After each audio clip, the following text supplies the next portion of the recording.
ప్రజాస్వామ్యంలో ఏ ప్రజాస్వామ్యవాదైనా కోరుకునేది ఏంటంటే నిర్మాణాత్మకమైన చర్చలు జరగాలి. ఇప్పుడు తమిళనాడులో 62 అక్కడ దాదాపుగా 50 మంది 60 మంది చనిపోయారు. కల్తీ కళ్ళు వల్ల ప్రాణాలు కోల్పోయారు. ఖచ్చితంగా అది ఏ ముఖ్యమంత్రి తన ప్రజలు చచ్చిపోవాలని కోరుకోడు, లేకపోతే ఏ మంత్రి ఏ ఎమ్మెల్యే కోరుకోడు, అధికార పక్షం ఏం కోరుకోదు.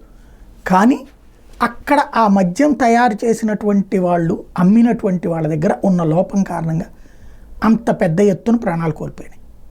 అప్పుడు ఎందుకు వాళ్ళని కాపాడడానికి భుజానేసుకోవాలి?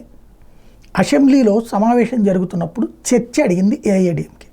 చర్చించి అవును తప్పు జరిగింది, తప్పు ఎవడు చేసినా వదిలిపెట్టాం, ఒకటి చనిపోయిన వాళ్ళకి పరిహారం ఇస్తాం, తప్పు చేసిన వాడు ఎంతటోడినైనా వదిలిపెట్టాం, జైలు శిక్ష వేస్తాం, వాళ్ళ కోసం అవసరమైతే ఫాస్ట్ ట్రాక్ కోర్టు పెడతాం, వేగంగా వాళ్ళకి శిక్షలు పడేటట్టు చేస్తాం. అంటే కదా ప్రజలకు ప్రయోజనం, పేదలకు ప్రయోజనం.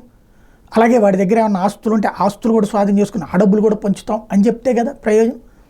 అలా కాకుండా అసలు చర్చే జరగకుండా ఏఐఏడీఎంకే వాళ్ళని తరిమేశారు. వాళ్ళందరినీ సెషన్స్ అన్నీ పూర్తయ్యేదాకా, తమిళనాడులో ఈ సెషన్ మొత్తం పూర్తయ్యేదాకా వాళ్ళని సస్పెండ్ చేసి పడేశారు. ఇంకా ప్రజాస్వామ్యం ఎక్కడుంది?